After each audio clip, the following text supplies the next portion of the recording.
My name is Erica Sams Hurley. I'm a faculty member of Memorial University's Grenfell campus, Western Regional School of Nursing. And I'd like to start off by always introducing where I come from.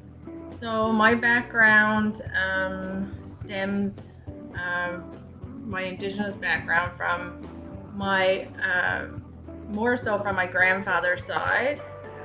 In the pictures there, you can see my great-grandmother, Mary Webb. She was a well-known healer and midwife in Flat Bay, which is in Western Newfoundland.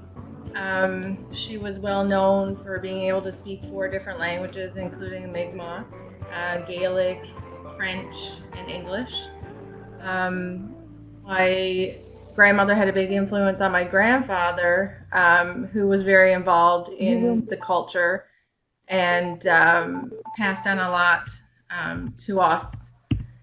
So the next pictures you see is of myself and my 2 children.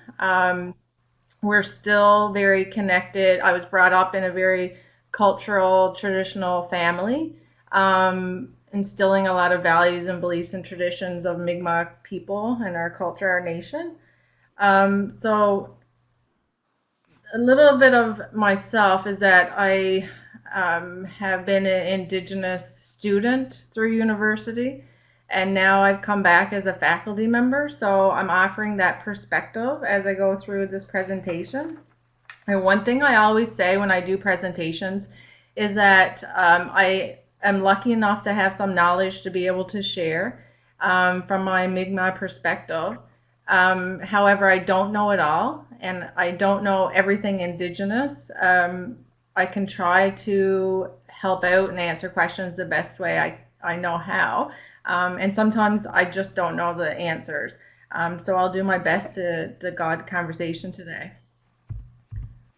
So objectives of this presentation is to discuss nursing education's responsibility to Indigenous people. Also the past to understand the future in relation to Indigenous health education. To provide a perspective on my personal experience as an Indigenous nurse educator. Also to discuss how faculty are key in moving Indigenization forward. To discuss truth and reconciliation and examine what is meaningful reconciliation. And to allow open dialogue related to the experience of moving towards Indigenization within nursing schools. So I'd like to also state that this is a safe environment. The content and discussion is not meant to make anyone feel uncomfortable. I want everyone to feel as though they can ask questions and have that open dialogue throughout my presentation. So the first question I usually start off is, why are we looking at reconciliation and Indigenization, and how is that tied together?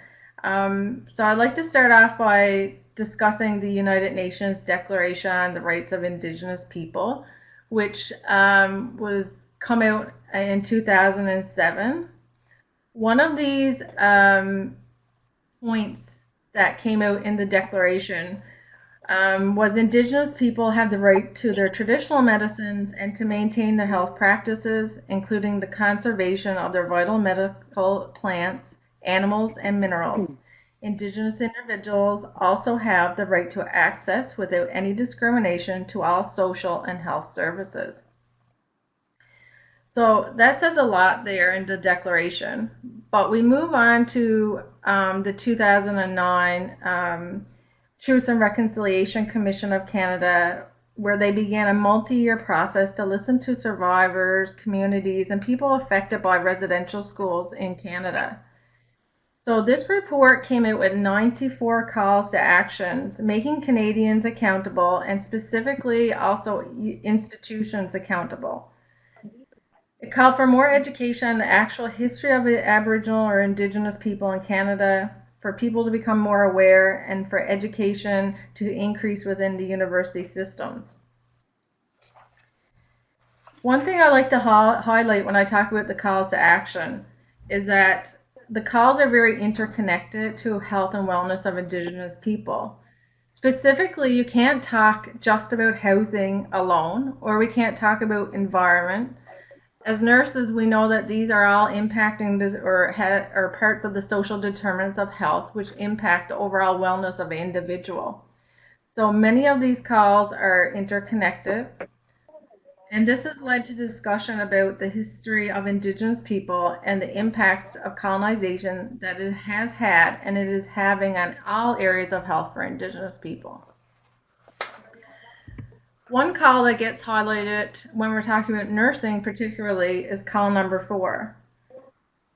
It says, we call upon medical and nursing schools in Canada to require all students take a course dealing with Aboriginal health issues, including the history and legacy of residential schools, the United Nations Declaration on the Rights of Indigenous Peoples, treaties and Aboriginal rights, and Indigenous teachings and practices. This will require skill-based training in intercultural competency, conflict resolution, human rights, and anti-racism. I think this is important to understand that as nursing schools, this is our call to action, but we are within a larger university setting. So for my background, I'm involved with Memorial University of Newfoundland, which is one of the only university on the island. Memorial has a main campus situated on the east coast of the province, but has other institutes such as Marine Institute, Harlow Campus, and Grenfell Campus, where I'm located on the west coast. Memorial in 2017 had an enrollment of approximately 18,200 students. Memorial University identifies their obligation to the original peoples of the province within their mandate. Furthermore, Memorial had a draft university teaching and learning framework which called to continued indigenization of the university. This led to a recent conclusion of a 12-month consultation process where representatives went to communities and were gathering feedback on how to move forward on indigenization. Catherine Anderson, the President's Advisor on Indigenous Affairs at Memorial, stated the release of the Truth and Reconciliation Report in 2015 and the subsequent adoption of the University Canada's principles on Indigenous education have compelled us to re-examine our approach to the inclusion of Indigenous peoples in the Academy and to develop a more comprehensive indigenization strategies for Memorial.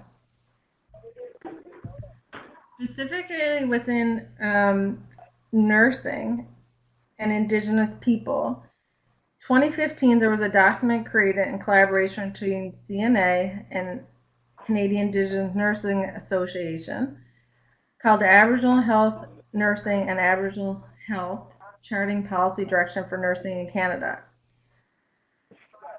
Throughout the process of the consultation, 5 priority areas for strategic action were identified, which included integration of Indigenous ways of knowing and being, addressing institutional barriers to Aboriginal health, nursing, and Aboriginal health overall, education and recruitment and retention, recruitment and retention of practicing nursing, and building capacity for leadership and advocacy.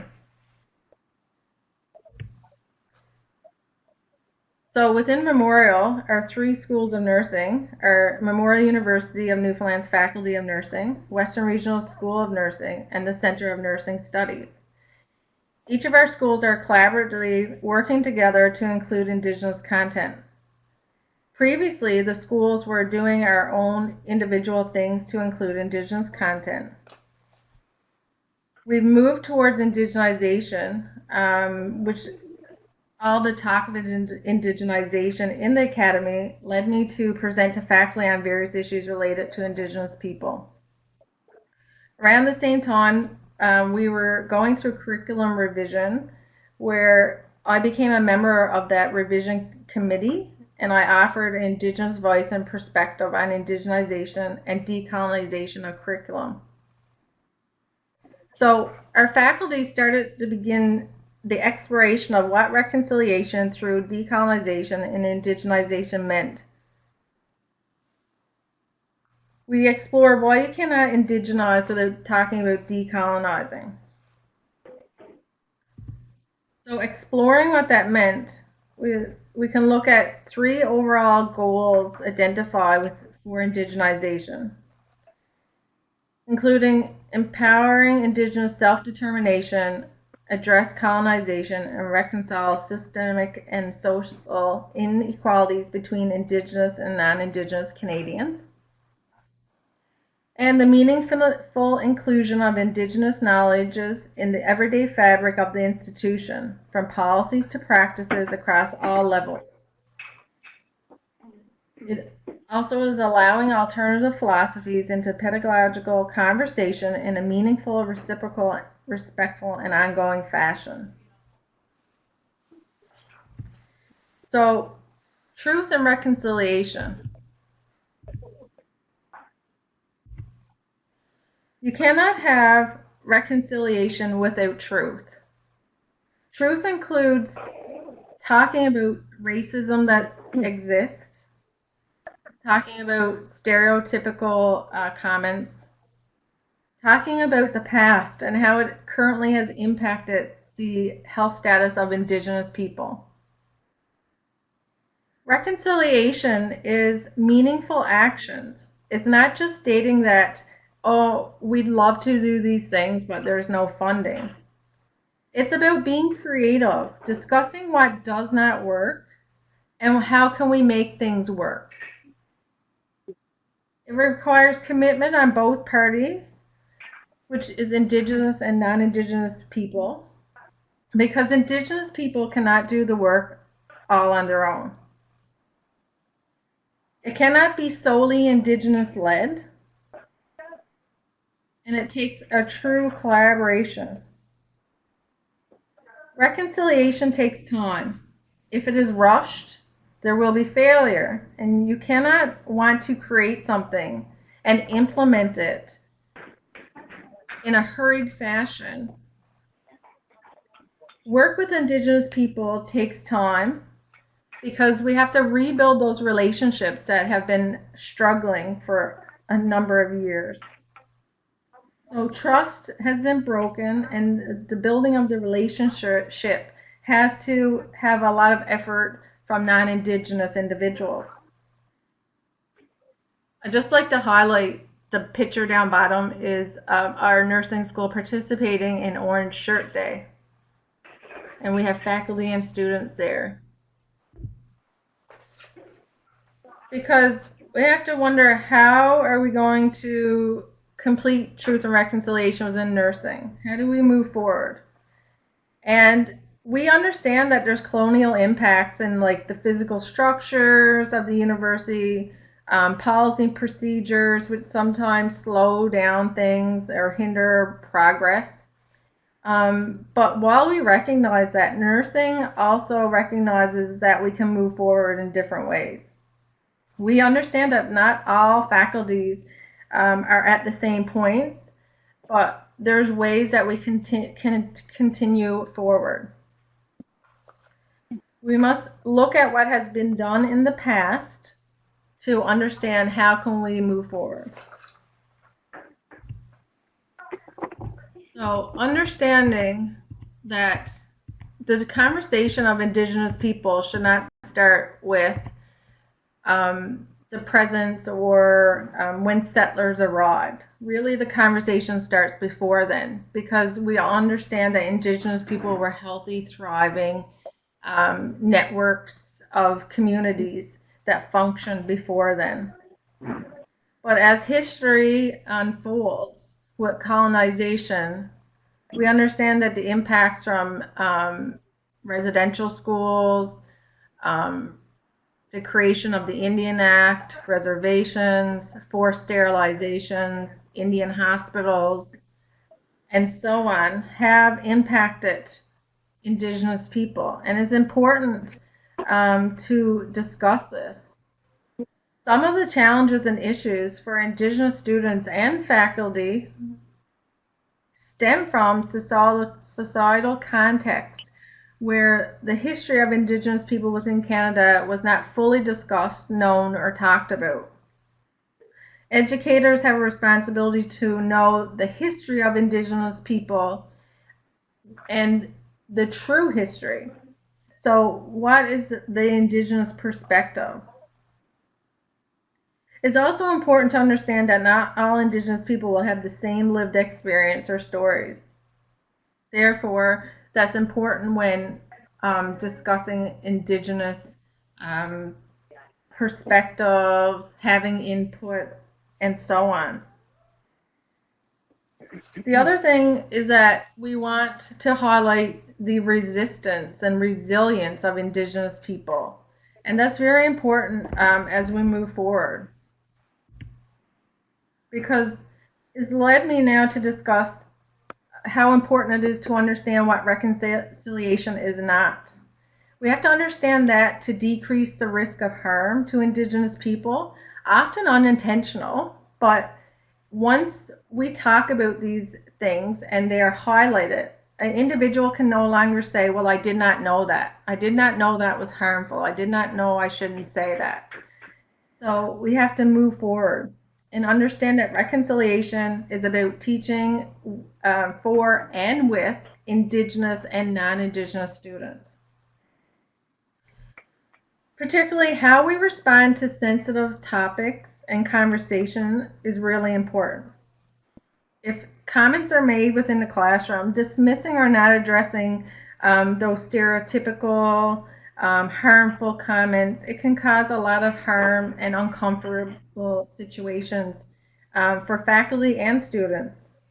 So faculty need to be comfortable in addressing these issues and create the atmosphere which is very safe. Additionally, reconciliation has been identified as not one single lecture within a course. Number 24, call to action, does speak to core course, and some universities do offer that. But it's also important to understand that it can't just simply be one core course either. We have to build and thread Indigenous content throughout multiple areas and layers of the university and within our curriculum. Additionally, individuals cannot speak on behalf of another culture. For example, I couldn't speak for another culture that is not my own because I cannot offer that lived experience. If we're talking about Indigenous people, oftentimes individuals will say, I'm not Indigenous, I can only offer the knowledge which I was provided, and being very clear on that. So a lot of it has to do with being honest and building working relationships with the Indigenous community. We also have to be careful about generalizations. Sometimes I hear students, or it could be faculty within the university setting, state things like, I had an Indigenous friend one time, or I know this Indigenous person who said this one time. That's only offering one viewpoint of one individual and not an Indigenous collective worldview, for example.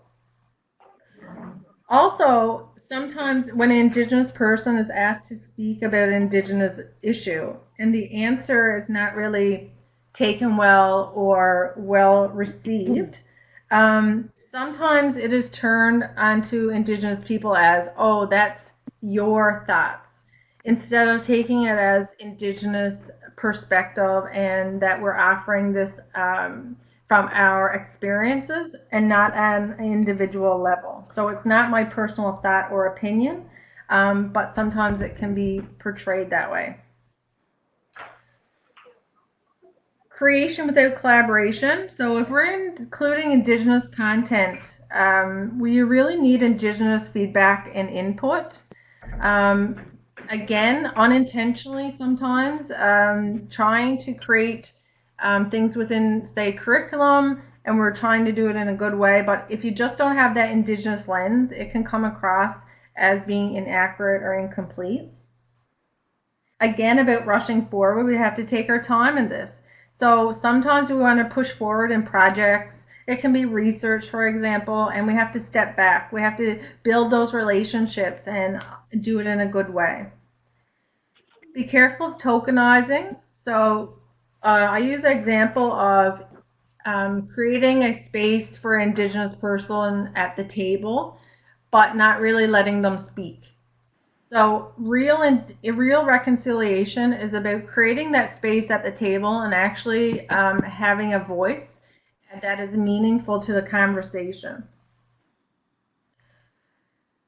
So another point is reconciliation is not about just having one commitment or relationship to just one group. So Indigenous community is the nation, and it involves status and non-status individuals, people who are part of a band and some are not. And if you only get that one group perspective, you're missing out on the bigger picture sometimes. So we have to be careful with that. And the last is about understanding lived experience, which I mentioned earlier. And that's really important in education. So lived experience is someone who is actually having that perspective and being able to speak on Indigenous issues. So I give the example, if I find out that last year I was Irish and someone wanted me to come speak on the topic of what is it like to be Irish, how can I really come and present that? How can I give a true representation on that? Because I haven't lived most of my life as being Irish and associating with that. Everyone has their own story, and that's great. And some people connect to lineage at different points in their life. But it's about understanding what perspective that individual can give. So this is from the Institute for Research on Public Policy, and I really like this picture. It shows in a very visual way what reconciliation with Indigenous people in Canada is. It includes harmony, conversation, closing the gap, and restoration. And it's not just something that occurs one after the other, it's a process. So throughout the research, working towards reconciliation, university has moved towards indigenization. And core themes identified within the literature have been community engagement, teaching, learning to support Indigenous people, research with and not on Indigenous people, student success, and Indigenous cultural determination. These themes have been identified but broken down into different areas. So, for example, we have indigenization in campuses through the physical structure, for example. Different universities are at different points. So some, like here, we have flag raising. Sometimes we have powwows. We have sometimes ceremonial areas or Indigenous areas for smudging or other ceremonial practices.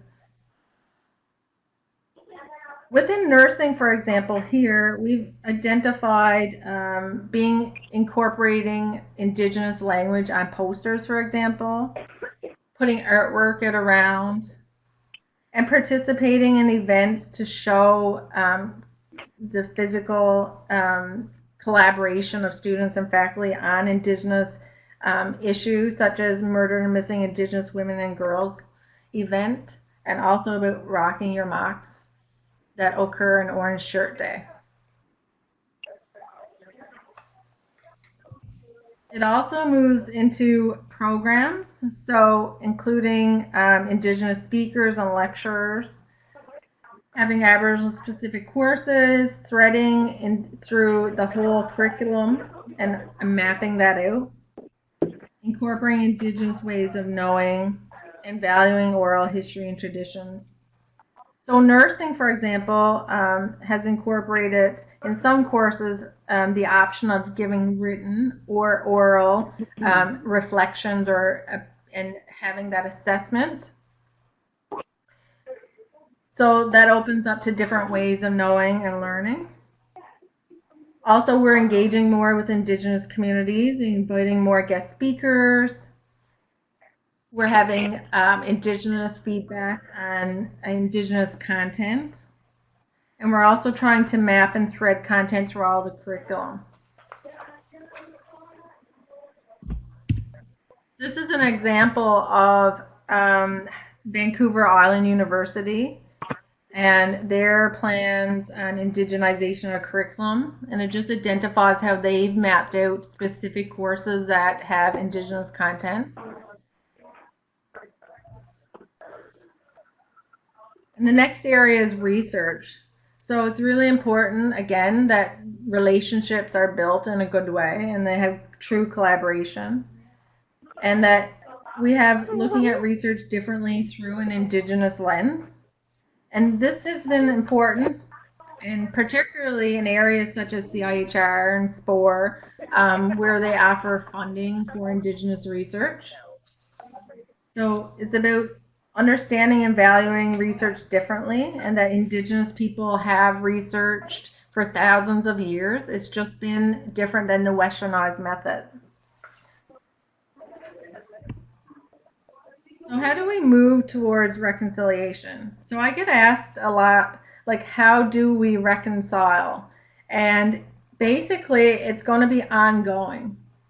It's just not one step or one thing. It's like a lifelong commitment to grow within that relationship and continue growing together.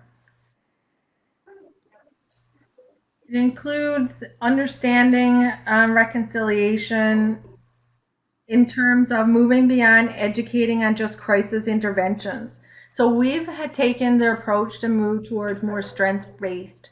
So talking about, for example, Mi'kmaq and Conn River, about how they're so successful in their community health and what they're doing.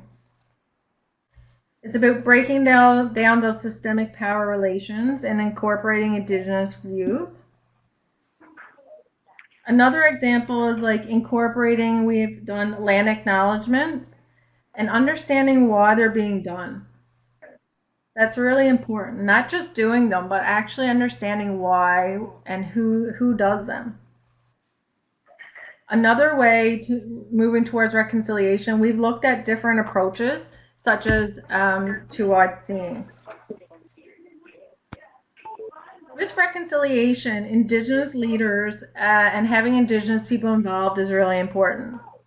So I found myself, as, like I said, a student once in the classroom to now being a faculty member.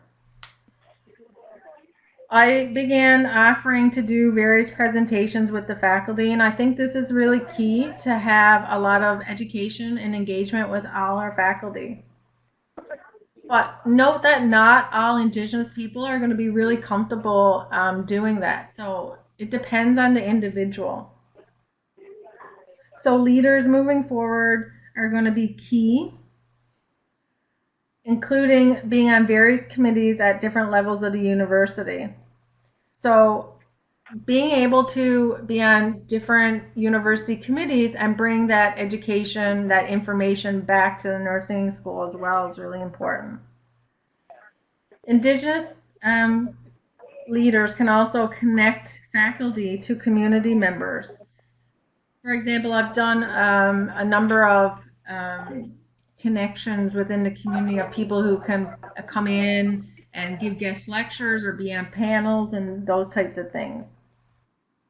It's about mentoring, but also introducing and respecting different ways of knowing and Indigenous knowledges. And it's about creating that safe space for students and faculty, Indigenous and non-Indigenous, that continue having that open dialogue. I think that's so important. So we had to continue discussing, and we'll keep discussing what Indigenization is, and look at what has been done in the past and how to move forward. So I mentioned the concept of two-eyed seeing, which we've taken here at the nursing school and looked at. Is a concept introduced by the Mi'kmaq elders Albert Marshall and his wife Mardina Marshall. And it values both in Western and Indigenous worldviews, and it just shows how two of those ways can work together and be collaborative and to move forward in a good way. So it gives equal consideration. One does not dominate the other or undermine it. It's about how to balance that consideration of different worldviews and embracing it in that two-eyed seeing approach. So just to take a second now to reflect on what I've talked about so far, I think a lot of reconciliation is about thinking outside the box and thinking about how things have been done, but how we can change them.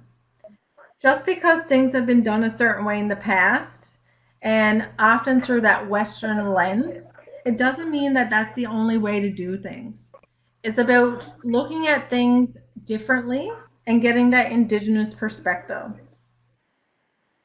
I also think it's important to reflect here how, as educators, we don't need to know it all, but we need to just make the commitment to move forward and to be open and to continue learning.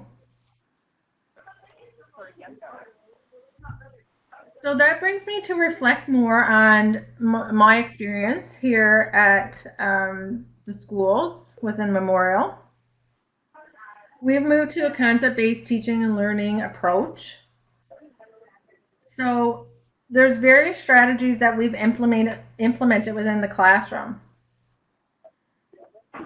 So for one example, I mentioned earlier about being careful with terminology and being safe within the classroom.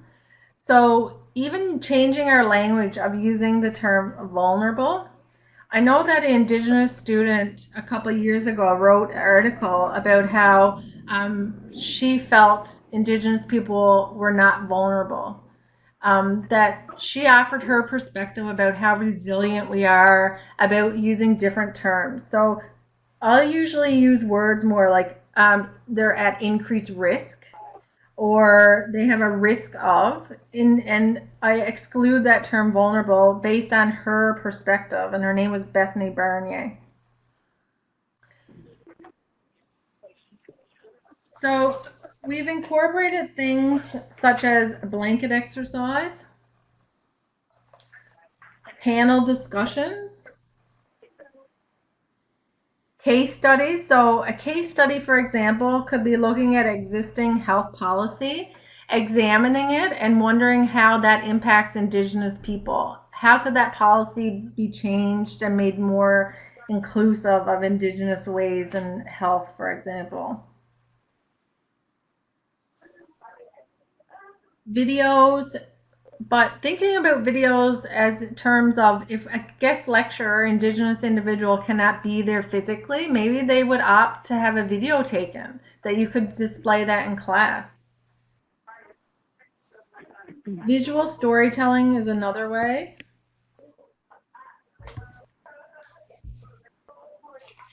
I have an example here that we used in one of our classes of our concept-based curriculum, and how, if you're looking at cultural humility, safety, awareness, how all these different Indigenous topics can be brought through and threaded from that one concept.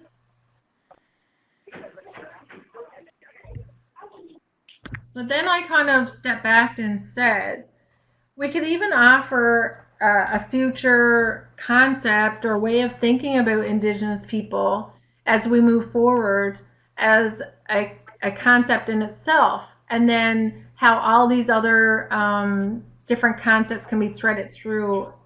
So exemplars within all this, including two-spirit, communication, intergenerational trauma, culture, diversity, and all these other different topics.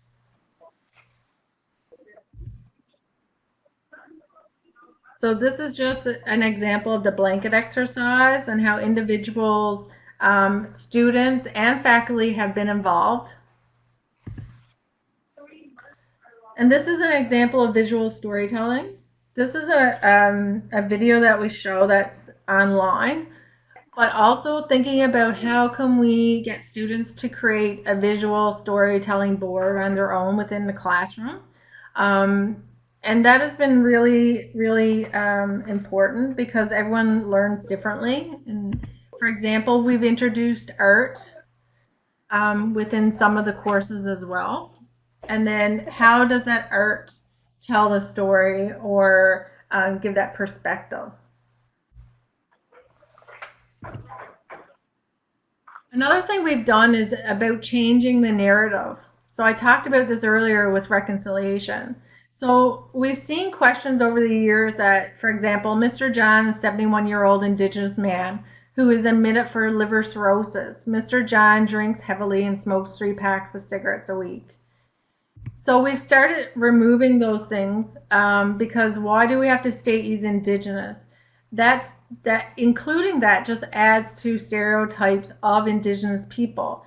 Probably not intentionally at all, but just including it in that example does that. So we've just taken out Indigenous and used just Mr. John.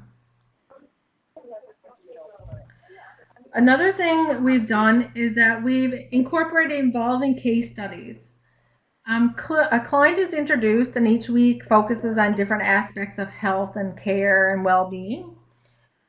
So, for example, one week it may be focused on interventions of a healthcare provider surrounding heart health, and then another week it could be access to services rural versus urban.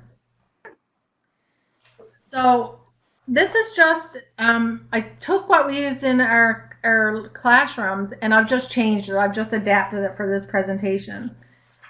But we've taken a picture like this and called him Mr. Benoit. So giving the scenario of a 66-year-old man who lives in an isolated community in Labrador. He lives with his wife who cooks the meals. Mr. Benoit is very active, cuts his own wood, fishes, hunts. He's been having angina pain, happening more frequent. Upon assessment, it's determined that he has 2 almost complete blockages of the heart. He's nervous and anxious. So we asked, use your communication techniques and discuss with Mr. Benoit's upcoming surgery. But then we throw in later on that Mr. Benoit is Indigenous. And we say, well, we have the conversation with students, which often culture wasn't brought up. So we asked, how come we haven't discussed culture previously? It doesn't mean that we wait until someone tells you that they're Indigenous or that they are from this background or that they have this religious belief that's part of their health and wellness. It's about asking all clients and looking at them, how do you stay healthy? What can I do for your health while you're in my care? So looking at that. So from this, I've talked to students and faculty who provided some reflections, and I wanted to provide them to show that students and faculty value indigenization and reconciliation.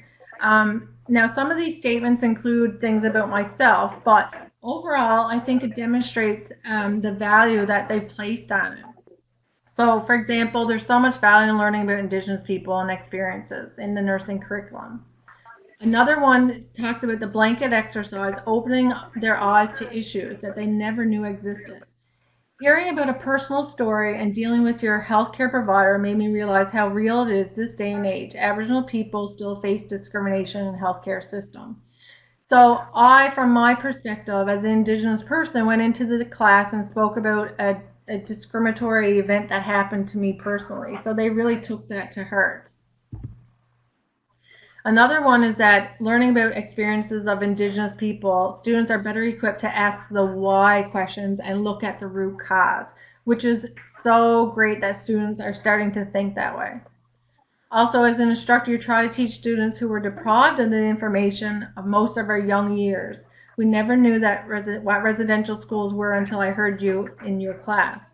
It taught it in a way that didn't make me feel bad and made me become motivated to teach others. I think that's a really strong point, is that it's not about making anyone feel bad. It's about just educating people on the topic.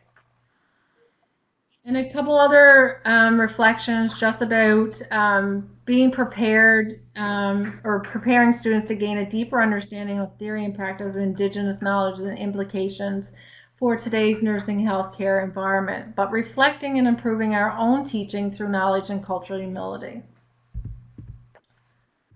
And also, I was hesitant to include very much Indigenous content into my course because I didn't want to offend anyone by my lack of knowledge, and how I've helped them feel more comfortable approaching any questions and resultant in realization that collaboration is key. And I think that's the real point here, is that we can work together and move forward.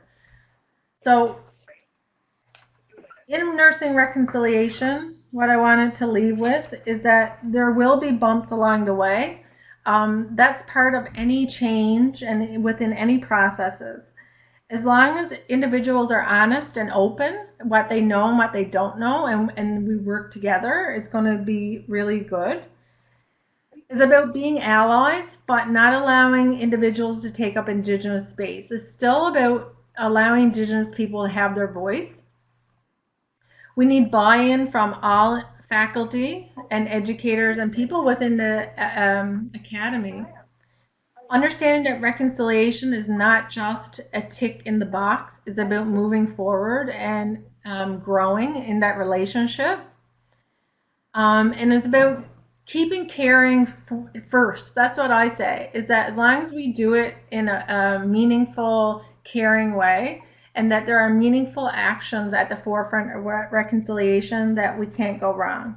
And I know from experience that we're moving forward here at Memorial at all the nursing schools, and we're working together to, continue moving forward.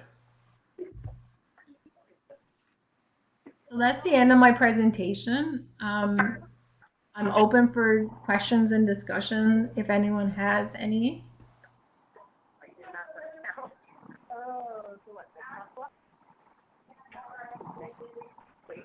That was amazing, Erica. Your presentation was very authentic. I could really get a sense of your passion towards educating faculty as well as students and others around you. I'm so happy that you included the slides around what is not reconciliation. You were very authentic about that, and I certainly appreciate it. And then also including all these examples where all of us can learn from you and integrate these messages like the two-eyed approach in our teaching, in our discussions, in our reading, and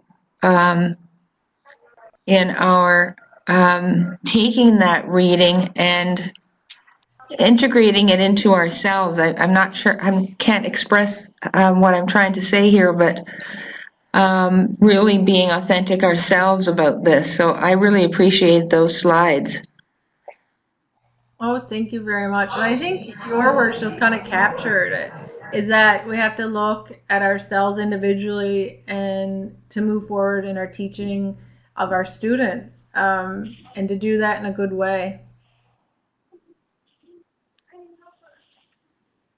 I was wondering if you could share a little bit more. It's Janet Nevela here from Kazan, for those of you who joined a little bit later. I wondered if you could share a little bit more about the blanket exercise. I know you mentioned it, but just seems like a lot of people are really catching on with that. Why do you think that is working so well? Well, I think it's because it involves you and that you're part of the actual exercise. You go through the motions, so it hits home more than just getting up and lecturing or talking on a topic. By you participating and being an active participant in that exercise, it really hits home. I am Indigenous, I lived through it, but being part of that exercise really hit home to me, and it was powerful. Oh, and okay, thank you. Anne-Marie Lewis just wrote that she found it very powerful as well, that exercise. 127 students and 4,100 went through it. I know that students have had so many comments to me after having that experience of the blanket exercise, that they really felt it and that they could feel the hurt and the impacts from going through the history of Indigenous people, and that they will take that with them as they continue on in their nursing. So I find it really powerful as well, Anne-Marie. Yeah, and As the blanket exercise is catching on, it's wonderful. I'm trying to think of other ways now to get students actively involved in that learning. So other ways. I know personally, in K to 12, I go into schools and I have them doing a play learn. But I'm trying to think of other ways within the classroom how we can do similar things.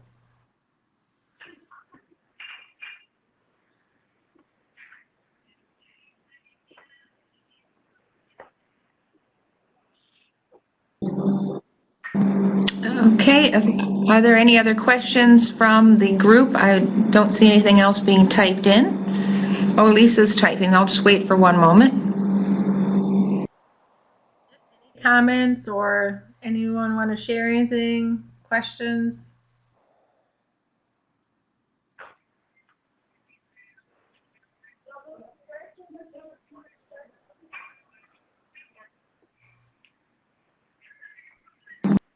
Okay, there's a question here from Lisa. Erica, do you have any financial support from SON to integrate these activities? School of Nursing, I guess? School of Nursing. There are different pots, I guess, that if there's a grant that comes out or if the school has, they'll look for different things that maybe we want to apply for funding for at times.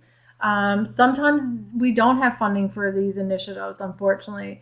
But like I said, we can be very creative. It's about doing stuff in a good way. I know that we've had guest speakers before, and faculty have brought in bottled jams and things to give as thank yous to our elders that have participated. So, we don't always have it, but it does, like you said, bring a challenge for some of these activities for sure.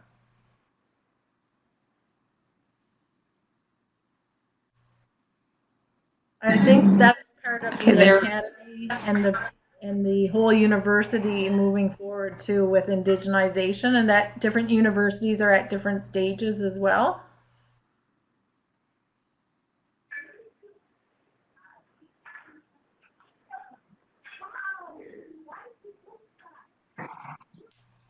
Okay, and I see Andrea Brennan Hunter is typing. In the meanwhile, there is a Heritage Canada Fund for anti-racism and also for Aboriginal programming.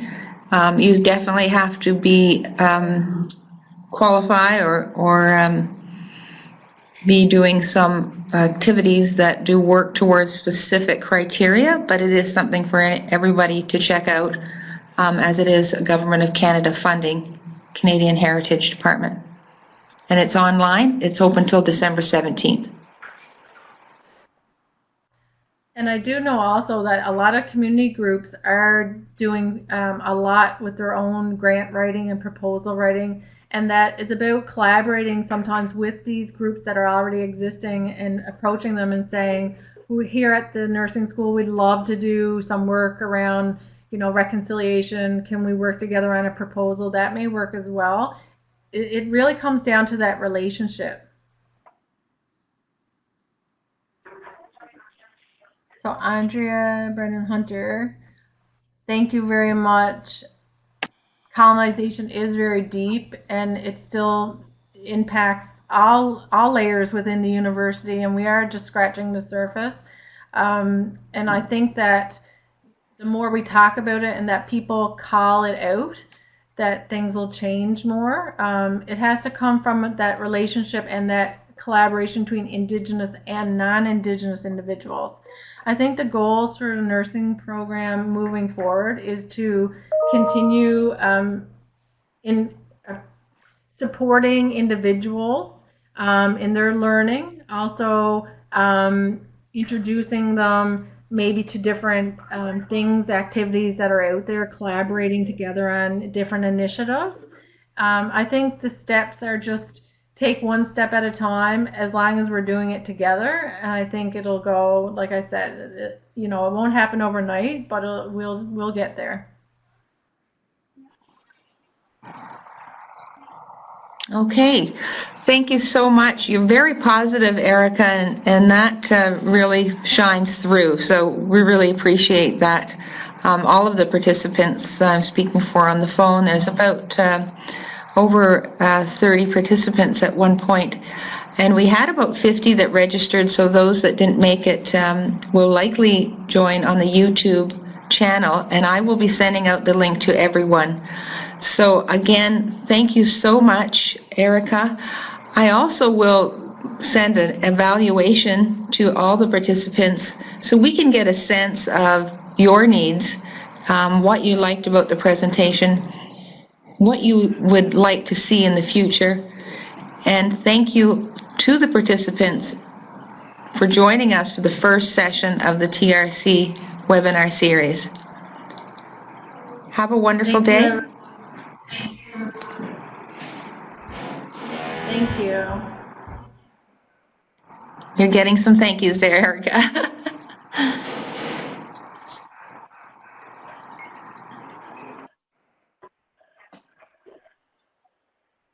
We'll stay on the line, Erica, to see the comments here. Thank you, everyone, for immediate reaction.